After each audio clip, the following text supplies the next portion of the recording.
Assalamu alaikum and welcome to Perspective. Of course, the incident that's happened in Greece with more than nearly 200 people dying today, the Prime Minister has announced national mourning from tomorrow with the flag flying half-mast. Of course, the whole nation stands in mourning with those who died in this massive incident in Greece. And we all pray for the departed souls. There's also a lot that is being said as far as the incident itself is concerned, why it happened. The Prime Minister has called for an investigation for those who have lost their lives in this horrific incident. As far as the condition of the boat itself is concerned, as far as whether timely help was called and whether it was received in time, as far as the Coast Guard is concerned, as far as timely action was concerned, all of those things are at this time under investigation, and the Prime Minister said that they will be investigated. And we all hope and pray that there will be answers for those who lost their lives today. It's a huge, massive incident of more than nearly 200 people at this time dying in this huge incident. We will today, moving on, be talking about as far as our relationship with Pakistan, Pakistan's relationship with the US is concerned, our relationship with China is concerned. We've also had, as far as an official our stance as far as Pakistan is concerned. Of course, we don't want to be, and we have said we are not going to be part of any bloc. At the same time, the finance minister has also said that Pakistan is unfortunately at this time a victim of geopolitics. That also seems to be a stark reality. We'll be talking about the ramifications of this situation as it develops, the US relationship with India, and the kind of treatment that is being meted out to Pakistan, and of course our long-standing relationship with China. All of that today, and a little later on we'll also be talking about the TTP and the fact that as far as terrorism is concerned, there seems to be something of concern, the role of TTP recently, and whether enough is being done as far as trying to combat these activities, these terrorism activities, and what is expected in the next couple of weeks, the kind of announcements that have unfortunately come up. All of that today on Perspective. I have with me today Mustafa Hyder, who's Executive Director PCI. Thank you so much for joining us today. We also have with us Shazia Anwer, cheema, who is an IR expert. Thank you for being with us. And Dr.Jamil Khan, who's a former ambassador. Thank you for being with us. Mustafa, like I said, our stated position, of course, is that we are not part of any bloc, and we've said so. But at the same time, do you agree that we are, in a sense, a victim of geopolitics at this time? I would beg to differ, Mahrukh. We are not a victim, but a beneficiary, in my opinion, of the current geopolitical transition, which we have witnessed and are witnessing. And I'll tell you why. Firstly, Pakistan has been all-weather, close strategic partner of China since a very long time ago. And at that time, a lot of naysayers used to say that our relationship with China is at the cost of our relationship with certain Western countries, and it's not good for our foreign policy. But what we have seen is, very recently, and we talked about it in our last show, that our very close partner in the GCC, which is our Muslim brother, and also a political partner, and also an economic key ally which has supported us in our difficult times economically, Saudi Arabia, has also taken the plunge and has announced paying China in RMB for the oil that it is selling to China, and has signed a strategic agreement between Mohammed bin Salman and President Xi Jinping. And then the historic rapprochement that has happened in the region that we could not have ever imagined between Iran and Saudi Arabia has been orchestrated and forged by China. So this whole region has changed. And when the high-level visit of the United States happened, the Foreign Secretary of the US was in Saudi Arabia. After that, the next day, Mohammed bin Salman, the Crown Prince, His Excellency, called President Putin and proceeded with the business as usual, what Saudi Arabia is doing. So I think the whole region has changed, and Pakistan has pursued successfully, reasonably, what has been in its interest. And I believe that we should engage constructively and pursue relationships with any country that is willing to empower us economically. And so far, if you look around, the biggest major investor is China. And of course, we welcome investment by any and all. In fact, I remember when the CPEC was announced by Prime Minister Nawaz Sharif in 2013 along with Premier Li Keqiang, some leaders and statesmen and some people from the military also had said that even India, we have no problem with investing in Pakistan. But so we have had a very open approach. And China has also had a very open approach in terms of making sure and clarifying categorically that the relationship with Pakistan is not at the cost of any other relationship of China or any other relationship of Pakistan. Right, fair enough. Let me go to Shazia with this. Shazia, you know, what Mustafa is saying here is that, of course, you know, we have a long-standing relationship with China, and of course they have been our largest economic, you know, we've been a beneficiary as far as, particularly as far as economy is concerned, with regard to China particularly. But what about the politics we've also recently seen over, for example, IMF? Don't you think that, you know, as far as the strategic partnership, we are looking at increasing partnership, I would say, as far as India and US is concerned? And of course, when we've said that we are not part of any bloc, to classify us so, is that also not geopolitics? I totally agree with you. It's not just like being part of a bloc formation and being advantageous or disadvantageous. We took the advantage of this geopolitical situation for a long time, and we also took the brunt of it in the term of this war on terror. So the bloc formation was old ways. Today we are facing the ideological global north and ideological global south. And we are in between the global north and global south. We have a very good friendship with China. So I wrote like a year and a half ago that it is time for Pakistan, and there will be a time for Pakistan when Pakistan has to shout out the name of the friends as the all other participants of the regions, they have to. But I was not like convinced that the time will come that soon. Now that's the time. There is no old bloc formation in the horizon. Every country is looking for its own interests and its own win-win cooperation. But the problem is that Pakistan being very close to China, and the world has been divided into global south and global north. India is tilting toward global north, and the West and the global north, whatever you want to call it, they are formalizing different alliances to contain China. So but that's the bigger picture. In your opinion, to choose at this time? I didn't get your point. Is it necessary for us to choose? I mean, of course, you know, as far as our strategy, for example, in dealing with... It could be a tough decision, but we should not. We should not. And that's not what I'm trying to say here. We should not choose who is our friend and who is not our friend. So that's the old Western ways. That's the old bloc formation when you have to choose. Like high school students, if you are my friend, then you are not my enemy's friend and stuff like that. But the bigger picture is what I'm trying to emphasize here. Right, I'm going to go to Jamil Saab. Shazia, I'll come back to you. Jamil Saab, but then what's an effective strategy as far as Pakistan is concerned, for example, dealing with America, the US? Well, face the reality. That's the main strategy Pakistan should follow.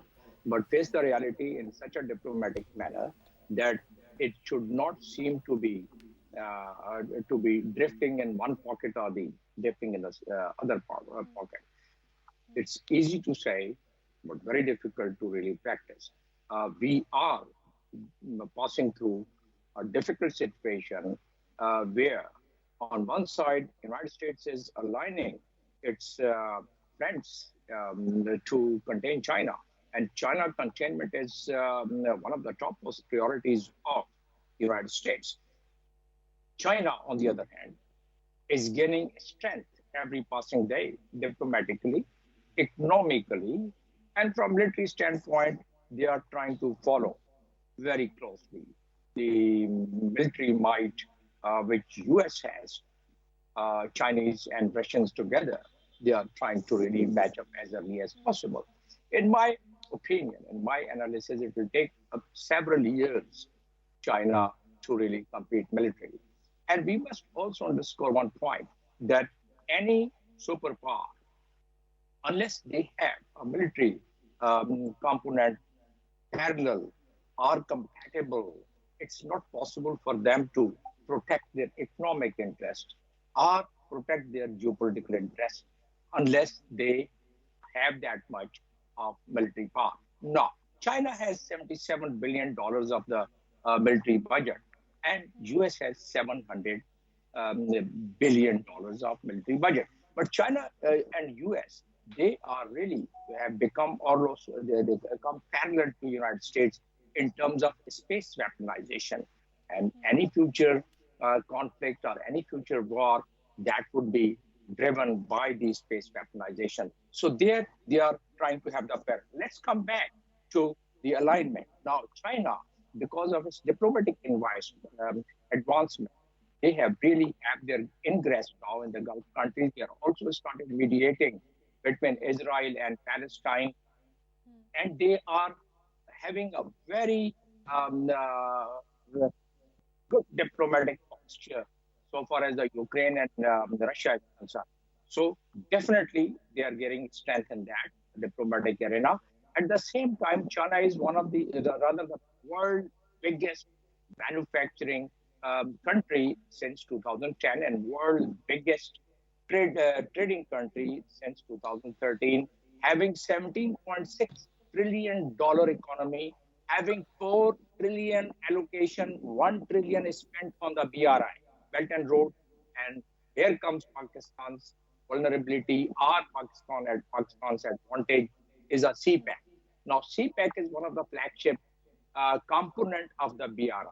And why United States has an eye on CPEC? Because if CPEC is completely... How do we navigate this? The question is, I mean, there's little doubt, like you are saying about China and you know, its economic prowess or their, you know, economic capability, they're rising up in the world. But the question for Pakistan, isn't it, how do we navigate this? Because it's difficult for us. We are, you know, on the one hand there is the US, on the one hand there is China, then there is our relationship with China, there is our long-standing ally, of course they've helped us economically also. So the question for us at this time is largely one of safely navigating this relationship and not letting this, you know, become an issue for us with other countries also. Well, we are the sovereign country, and we have to protect our interests, regardless of whosoever and from whatever part of the globe they come from. We have to protect our interests. At the moment, our strategic interest lies with China, and our tactical interest lies with the United States. So, United States relations have been installed many a times. So you're saying that the two should exist simultaneously and we should be able to navigate them together. Let me come back to you on that. Mustafa, what about this meeting today that is being held between Blinken in China? Yes. What are the effects of this meeting itself? Do you think, you know, of course, it's being said that there has been, you know, the relationship has been slightly fraught recently, and this is going to ruffle, you know, unruffle some feathers, smooth things over between China and America? Firstly, when you say that, do we have to choose, or what is our choice, or what is our decision after weighing the costs and benefits? I think it is very important to note, and I agree with the ambassador, retired Ambassador Jamil Saab, what he said. The United States has made a decision already. Okay.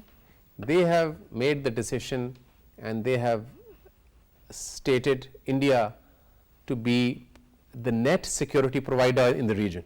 Okay. And this is the official position of the United States, the net security provider in the region. And if you look at the United States and a national security strategy, which is of course updated every year, in that the primary strategic partner of the United States for South Asia is India. Okay. Okay. This is as per official policy, and both Biden and Trump administrations have been clear on this and have been unanimous on it.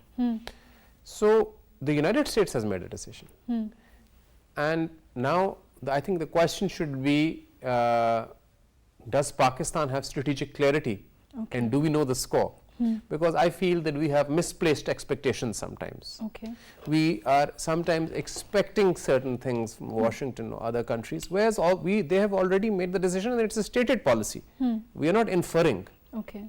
So, so you're saying that we have, like you're saying, we're expecting too much from the US at this point when they've made things clear. I think they have made things clear, and if you just look at Jake Sullivan, the National Security Advisor's statement 2 days ago, he said that when he was asked in Tokyo, because the National Security Advisor Jake Sullivan was in Tokyo, he was asked about Secretary Blinken's trip to China, where he's arrived today to meet the State Counselor of China. And he said that this, the most important foreign policy initiative of the United States for next week is not Blinken's trip to China, but it is Prime Minister Modi's visit to Washington. Okay. Okay. So the priorities are clear. So this is the statement made 2 days ago or yesterday by Jake Sullivan, the National Security Advisor, who is of course more senior to Secretary Blinken, and he said that the visit of Prime Minister Modi to Washington will be a transformational moment.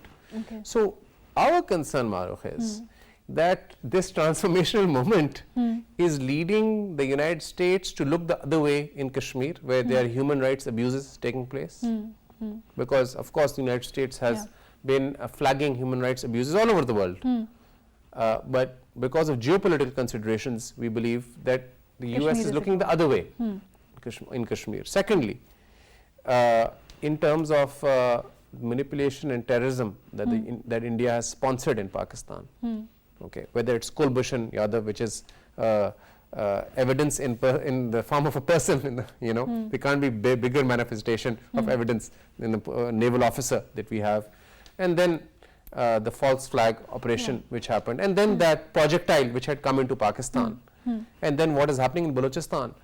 We feel that because of political considerations, the United States is departing from its principled position on human rights and its position on issues related to India and Pakistan. So I believe that Pakistan has to continue to pursue the relationship that it has with the United States, bearing in mind the strategic interest and decisions that Washington and Washington establishment has already taken. So we don't have misplaced expectations, and we should move forward with strategic clarity. Okay, fair enough. Let me go to Shazia. Shazia, I think what Mustafa says is he's saying that proceed with clarity and pursue both relationships. Fair enough. But what do you think will happen as far as our as far as IMF is concerned, for example? There are huge economic concerns in the balance for Pakistan at this time. In a lot of ways, the delay that we've seen in this instance is unprecedented. And, therefore, the question of geopolitics has also come in. And of course, the alternative of China and our being, of course, innate need to go in that direction has also been necessitated by these events. I totally agree with Mustafa. Like, we do not have to choose between the two sides. Plus, we must have our clarity, and strategic clarity is it's very evident right now with the US policies. But our problem is right now, Mahrukh, is not who to choose and who to not. I didn't finish my point, the previous point. Basically, our problem is that I don't know how America is putting focus on India for the net security provider of the region. And India is a participant of all the alliances which West is making to contain China. such as Quad and Five Eyes and ASEAN AUKUS. and AUKUS. India is not the member of the AUKUS, but yes, India is member of the Quad and Indian Ocean Rim Association, Pacific Island Association, and it's a long list. So there is a parallel of these associations such as BRICS and SCO, and India is a swing state. India is simultaneously member of the AUKUS, where India is talking about containing China, and then India is member of the BRICS, where India is talking about de-dollarization. So our problem right now should be like we are with America. We participated in America-driven ambitions for a long time, and we have a very good cordial relation with China, and we are managing with both for such a long time. But right now, our problem should be that America's focus on India as a net security provider in the region on the stake of other nations, and India itself is not reliable in a sense that India is a swing state in a way that India is member of the organization of Global South and Global North. I don't know how to put it in the right way, like the associations, the alliances, the formations to contain China and to not to contain China, or de-dollarization, or telling the West to mind their own business and the stuff, whatever they have on their agenda. So this is a wrong move, and Foreign Minister Bilawal today categorically said, and he mentioned this point. I want to come to that actually, that he said that this will have, what the Foreign Minister Bilawal Bhutto essentially said, echoing what you're saying, also that, that this will have grave consequences for us. For other countries, I think he said that, it's fraught with grave consequences, and it's at the expense of other countries. So when you have a statement like this, obviously, then, where does that leave Pakistan as far as our options are concerned? Let me go to Ambassador Saab with this. Ambassador Saab, in this kind of a scenario, as far as our options are concerned, I'm not in no way suggesting, of course, like you yourself said, we are ourselves. We have our own autonomy, we have our own, sovereignty. There's no question of that. There's no question of the fact that we don't have options. But in this kind of, is this a first in your opinion? If we look, back in history, is this a first? Let's start from there. As far as, choosing in this way, choosing India at the expense of other nations, assigning them the role of a net security provider. Is it unprecedented? In fact, all these indicators in the global international relation, what is normally seen is, as we are discussing here, about the way India is propped up as a counterweight against China, and as a result, more than half a dozen agreements of the United States have been consolidated with India. And to the extent that the logistic base in Gujarat has also been established, and that's being used and misused for some other purposes also. So once we see all these agreements, and very strong agreements, and once we see that the waterways right leading up to state of Malacca is being weaponized through the submarines, which is driven by the nuclear, and AUKUS, Quad, and all the alliance which is being made, a string of pearls and a string of alliance and a string of pearls which starts from from Gwadar, and Pakistan is part of a string of pearls right up to the state of Malacca, which includes Bangladesh, Myanmar, and other countries. On the other side, it's the string of India, Japan, Australia. So already there's a positive thing in place. It's a matter of how much time does it do the transition. The way our strategic relation exists, the way China is far and so far, and probably there is more expect in terms of our vulnerability. There's a problem with audio. I think they're going to fix this, and I will come back to you. I'm going to go to Mustafa. Mustafa, these kind of statements that we've seen Bilawal Bhutto Zardari make today, the fact that he hopes that there would be prudence when these in relationships that the US chooses to forge, and then on the other hand, like you mentioned, they've made clearly, they've taken a tilt, and for a while, and now it's quite apparent. In this kind of scenario, there's the background of Afghanistan also, with our relationship with the US that has, over time been, influenced by what's happened in Afghanistan also. Do you think that overall it's going to play a part in that also as far as our regional politics is concerned? Because Afghanistan is a huge part of this now, or do you think it's slowly fading out from our relationship with the US? I think that's a good question, and I agree with Ambassador Jamil that our relationship with the United States has been tactical, whereas our relationship with China has been strategic. So I think that's an important distinction. Okay. And secondly, I believe, Mahrukh, that Afghanistan actually made the United States look at Pakistan through the Afghanistan lens. Okay. I remember when I was in DC, there was the AFPAC program in the New America Foundation where I was working, which is a think tank which was headed by Steve Cole at the time. And Pakistan was not looked at singularly as Pakistan, it was AFPAC. Okay. And I feel that AFPAC hangover didn't really go away. Okay. So that transactional relationship of Pakistan serving US interests in Afghanistan has been there. Okay. And of course, Afghanistan is our neighbor. Yes. And we have a very important stake there, because whatever happens in Afghanistan doesn't stay in Afghanistan. Yes, it spills exactly. over, as we've noticed in our lifetime. Yes. So Afghanistan is now perpetually, unfortunately, unstable. Let's not go into the causes and attributes why that has happened, but we have to be looked at as a country in and of itself, with opportunities, with startup companies, as a country which is facing climate change challenges, as a country which is 230 million plus people, that has economic role to play, that is a workforce, and we want these people to be employed, and we want to be part of the global supply chain. This is what we are looking at, and that is when you talk about geoeconomics, which we said that we want to transition from geopolitics to geoeconomics. That is what we mean. So I feel that they have not looked at us through that lens that we want.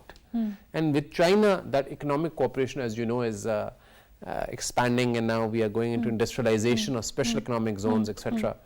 So I think the future has to be economics and economics for Pakistan.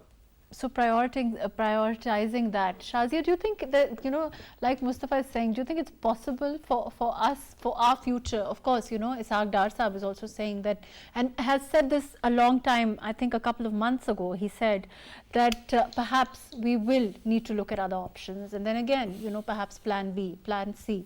But do you think that our economic partnership can, preclude IMF at all, completely? No, I don't think that we can get away with that. But I do believe that economic independence has some correlation with your border security. And I remember a day before yesterday, Azerbaijan president, he gave a speech when our prime minister was visiting Baku.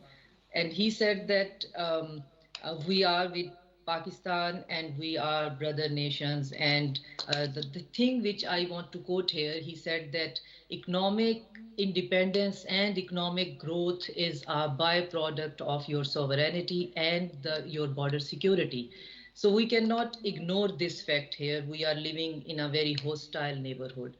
Afghanistan at one end and India at the other end of our border. So we have to take care both the things. Our situation is not 2+2, that if we have this economic stability and the things will be black and white and we will achieve this and achieve that. We are still a very important geopolitical landscape.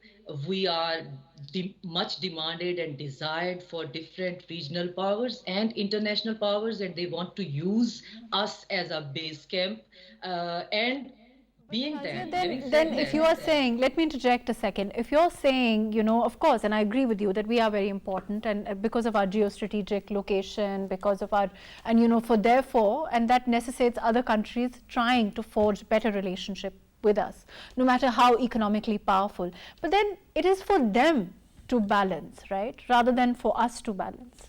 Isn't that true? And Mahrukh, they will balance. I mean, we are not facing any bullying impression from any of the country. Having good relationship, USA's good relationship with India is not a gesture which we must, you know, it's not an intimidation for us. Right. We should be careful about that, and we know that India cannot replace us in the region because it has been tried before.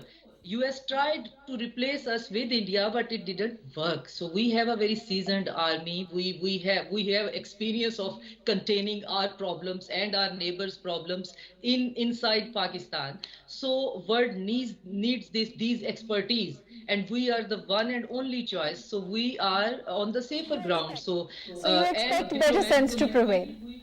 So you expect better sense to prevail, which is essentially what the Foreign Minister Bilawal Bhutto Zardari is also saying. I'm going to take Jamil Saab's comment on this. Jamil Saab, would you agree with Shazia that, you know, there is going to be the balancing will come, and it will, you know, duly follow as far as the US also is concerned, because they acknowledge our importance in the region and they realize that we cannot be replaced? That's very true. Our geographical location is such a important, has such an importance in the international arena, and obviously it makes us more equally important in the geopolitical and geostrategic scenario. So yes, our importance is there. Now, but at the same time, we also realize that our economic vulnerability, and we also realize that the United States have been propelling its and peddling its foreign policies through the international financial institutes such as the World Bank and the IMF. And it is there I would agree with Mr. Da, and he says that we are being affected and impacted by the geopolitics of the world.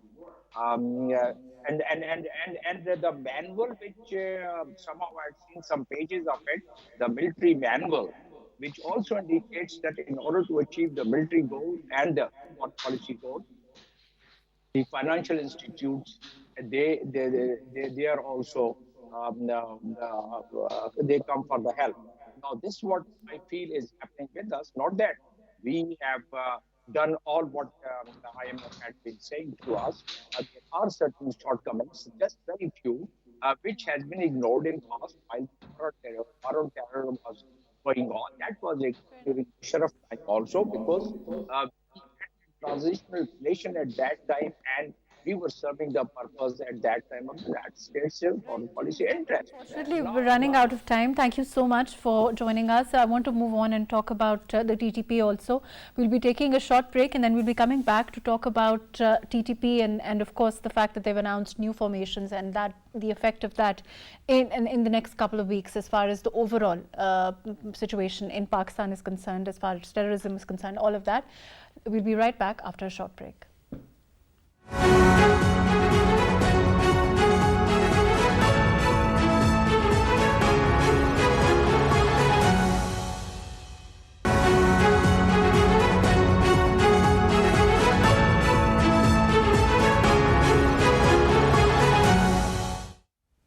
Welcome back. We have with us Arshad Yusufzai, who's an Aghan Affairs Expert, also a journalist. Thank you for joining us. We'll be talking about the TTP and the effect of terrorism. We've also heard that as far as the TTP is concerned, they've announced new formations. What is the likely effect of these formations on the security situation, on overall as far as the rise in terrorism is concerned, the spike that we saw recently also, the overall situations? Arshad Saab, you know, how do you perceive this rise in terrorism, the spike we also saw recently? What do you think is the overall situation as far as this announcement, the new formations as far as the TTP is concerned? Well, thank you for having me on your show. I believe there's a factor of it being a psychological decision in order to stir fear in the security forces in Pakistan. We can see that in the past, TTP has been active in many parts of Khyber Pakhtunkhwa and also in some parts of Punjab and then in Balochistan province. But the announcement of these new wilayas or provinces, four of them, it could be that at some point, let's say in Balochistan, in Makran and Kalat, the new province that they have announced, there could be a few elements or a few members associated with the group.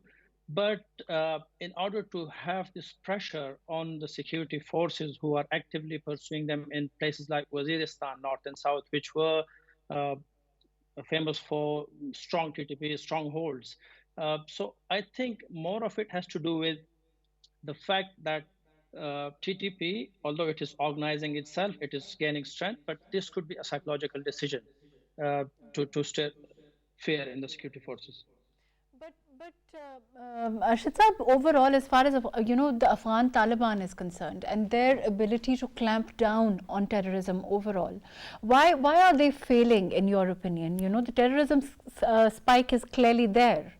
And we can do so much, of course, and we will to as far as our boundaries are concerned, to ensure that our boundaries remain secure. But why is there constant failure there? I believe it has to do with the will and then the internal decisions of the Islamic Emirate of Afghanistan, the people who are controlling the country. Uh, their decisions come from consultation of the Rahbari Shura or the elders who sit there and decide such issues. And I think that there is a split on this decision. The elders or the senior commanders are not agreeing to have serious go ahead against the TTP or any elements that are present in Afghanistan. And one of the factors that they have been claiming and they have been saying openly is that the Sharia does not allow them to kick out or force anyone out of the country who is there to take shelter. So that could be one reason. But from where I look at it, it seems that the Afghan Taliban are sort of concerned that if they open a new front against the TTP, just like they're fighting the ISK in Afghanistan, this could cause troubles for them. They already are facing issues that some of the TTP elements, some of the former even mujahideen or fighters associated with the Afghan Taliban have in the past joined ISK, which means that they are fighting more people or in case they are fighting on different fronts. So that is also one of the worries. But as far as their own, in fighting is concerned, or as far as, their own clan system is concerned, as far as Afghan Taliban are concerned, do you think it's also about, their own house not being in order, the insufficiency of funds, of course, the economic situation overall playing a part as far as Afghanistan itself is concerned? No, I would not agree with that. I believe that they are confident that they're thriving with whatever resources they have got and that they have things under control, even though the foreign support, financial support has reduced or diminished in the country in the past 1 year or so. The Afghan Taliban are confident that the reserves that they have got, the income, the revenue from all the extraction of minerals and whatnot is helping them a lot. And they're not worried about that in that sense. So that would not be the case. Okay, fair enough. As far as our own borders are concerned, as far as our own security situation, do you think that as far as, recently, of course, we saw political turmoil, instability, things are thankfully much better at this time. Do you think our own economic situation and that itself, the instability also played a part? I believe that's a factor, yes, because economically Pakistan is facing serious challenges. But despite all those issues, the political issues that we have been facing, and particularly after 9th May, still the security forces have been doing a lot. And one evidence is the operations against the terrorist Hafiz Gul Bahadur and the mainstream TTP in Waziristan is a fact. It reveals that they have pushed or sort of produced the efficiency of the militants there. So security forces, regardless of the economical and political pressures on them, they are doing a better job compared to what was happening a year ago or since the fall of the government in Afghanistan. But as far as the situation of Taliban themselves are concerned, as far as Afghanistan is concerned, the instability, do you think it's going to be, it's motivated by the instability there? Do you think we will be moving towards a stable Afghanistan? Because of course, you know, like I said, there is a clear spillover effect also at all times as far as Pakistan is concerned. We are always vulnerable from that quarter. Yes, whatever happens in Afghanistan has a direct consequence on Pakistan. But when you look at the Afghan Taliban, the way they have been handling their issues, the way they have resolved their problems internally, it's amazing. The group is actually so well organized in the sense that even though there are different tribes, there are different ethnicities and different people following different sects of religion, the Afghan Taliban have always found a way to solve or resolve their issues peacefully and through dialogue. So I believe even though they have differences which were rising in the past few months, they are able to keep it under control. They are able to control things peacefully and discuss these in Kandahar, which is the main place where they discuss these issues. However, whatever happens, if it is security, if it is political, it has a direct impact on Pakistan and it will remain so. So you think that in your opinion then we are moving towards you know, a financially perhaps more empowered Afghanistan, perhaps a more united Afghanistan? Well, one can say that when they go across the country and see the Afghan Taliban, their commitment, the way they have been doing things, there are positive signs. There are hopes that they are improving on a lot many things, agriculture being one of them, and then the work that they have done on oil and gas, and also their attempts to do the infrastructure again, to reconstruct the roads and to provide other facilities. So there are positive signs in the country. What is hurting them is their stance, their hardline approach on girls' education and women empowerment. And that has cost them a lot because the international community is not assisting them. And the differences that are created between the Afghan Taliban and the international community are increasing because of those stances. Otherwise, they are doing a lot better than the previous government. And even organizations like World Bank and other international organizations have been witness to those positive steps in Afghanistan.